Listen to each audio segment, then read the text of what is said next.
in the 10th mission of Call of Duty 4, named Shock and Awe.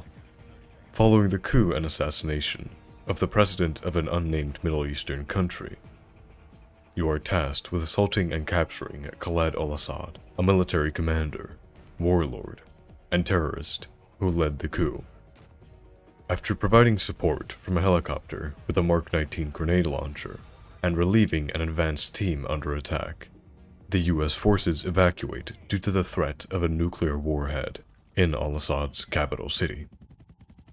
Whilst evacuating, Cobra helicopter, deadly, is shot down and crashes in the middle of a street, prompting our squadron to rescue the pilot, at the possible risk of not being far enough away from a potential nuclear blast. As talk starts to warn all teams in the area that there is a confirmed nuclear warhead, this happens.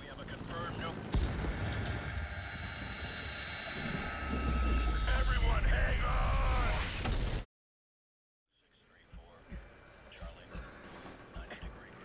As a very young 8-year-old me playing this mission, I was shocked at how powerful a single blast could be.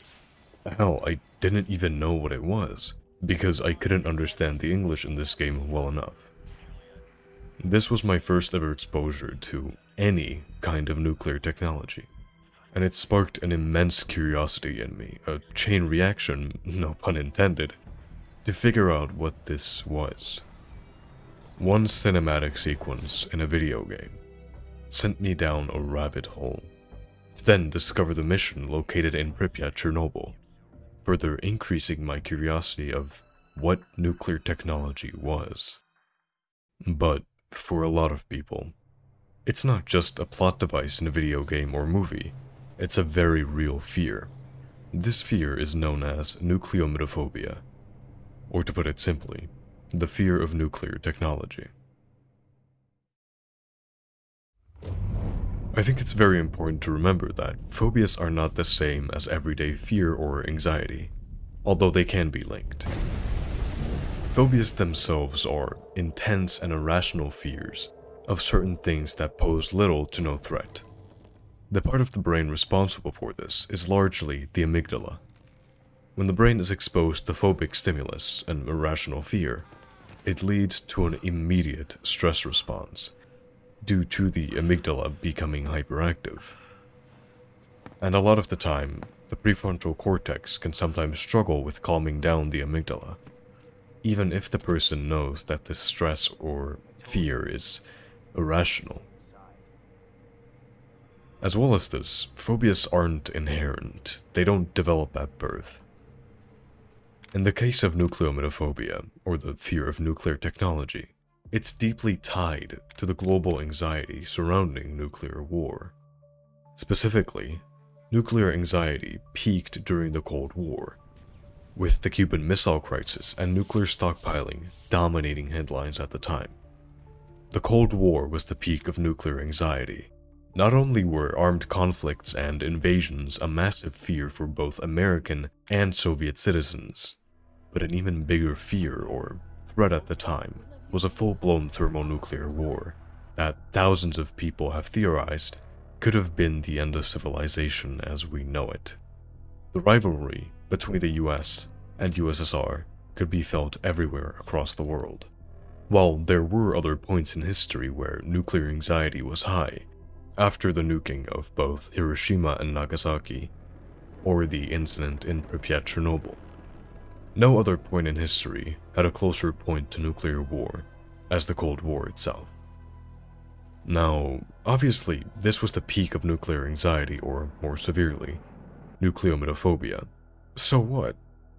Well, the reason why the Cold War particularly is still a massive discussion around nuclear anxiety was because of the measures both took in case of war.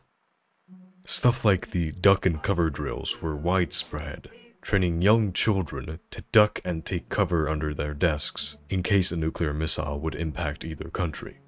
For an entire generation of kids and young teenagers, this was the reality they lived in.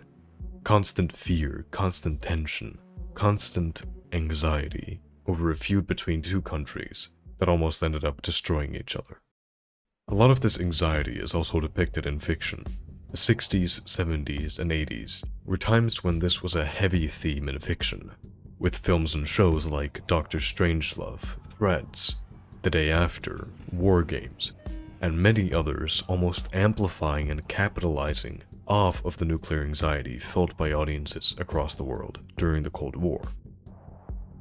Fiction is obviously a huge part of this, and for me, it was my first exposure to nuclear technology.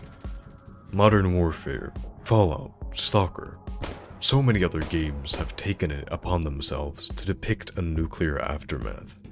And even more recent works like HBO's Chernobyl and Oppenheimer taking center stage to tell realistic stories of nuclear technology.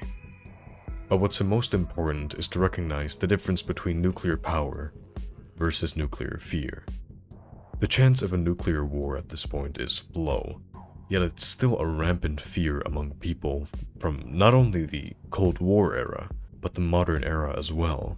And as I said in the beginning of the video, it's important to remember that nuclear technology or fallout isn't just a plot device for fiction.